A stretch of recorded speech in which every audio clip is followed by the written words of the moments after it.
नमस्कार दर्शक बंधु शुभ सकाळ। आज हूँ 22 तारिख डिसेम्बर मास रविवार। चलतु जाना देश विदेशर किसी बचा बचा गुरुत्वपूर्ण खबर। जदि आपण मैंने पर्यंत वीडियो को लाइक करना वीडियो को लाइक करी चैनल को सब्सक्राइब करी कमेंट माध्यम जनातु आपण मैंने आम वीडियोटी केउ जिलू देखुंत।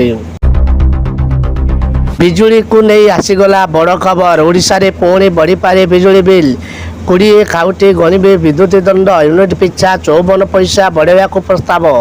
दर्शक बंधु 2025-2024 वर्ष बढ़ विद्युत बिल पैसा की 2 पैसा नुहे एकाथर के यूनिट पिछा 3 टंका 82 पैसा को वृद्धि लगी चली योजना। एक कथा आम कहना ओडिशा विद्युत नियामक आयोग निकट ग्रेड को जो वार्षिक राजस्व आवश्यकता दरखास्त दाखल कर आतंक सृष्टिकारी तथ्य लिखिं। ओडिशा रे पुणी बढ़ी पारे बिजुली बिल 20 खाउटी गणिबे विद्युत दंड यूनिट पिछा 54 पैसा बढ़ावा को प्रस्ताव। सरकारी संस्था डीजड को देछि। हिमपातर रूप नेला बंगोपसागर में सृष्टि लघुचाप आहरी 2 दिन वर्षा हम।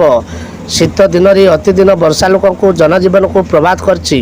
यार भितर पाणीपाग को नहीं आछि एक बड़ अपडेट। आसंतु जानिबा वर्षा संपर्क में पाणीपाग विभाग कौन कहिछि। बंगोपसागर में सृष्टि लघुचाप भी अवपात रूप नहीं एने सूचना देछि भारतीय पाणीपाग विभाग। शुक्रवार स्पष्ट चिन्हट लघुचाप क्षेत्र सामान्य उत्तरायण को गति कर शुक्रवार पश्चिम केंद्रीय पार्श्ववर्ती दक्षिण बंगोपसागर केन्द्रीभूत रही।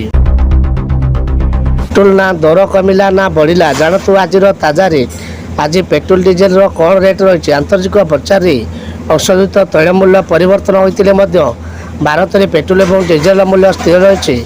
वर्तमान साधारण लोक आवश्यक जे आगामी दिन में पेट्रोल एवं डीजेल मूल्य बढ़ी न पारे तासह मूल्य ह्रास होबार संपूर्ण आशा नहीं।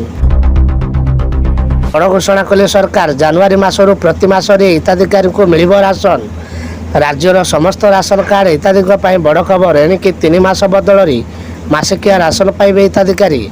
प्रत्येक मासरे राशन पूर्व मासर शेष सप्ताह सुधा प्रदान करा जिवो। आवश्यकता को दृष्टि रखी 2 मासिया राशन प्रदान करा जिवो। एथिपाई डीलर माने ठीक समय साधारण बंटन सामग्री उठाइबा और बंटन प्रक्रिया को त्वरान्वित करने पर गुरुत्व देउछंती।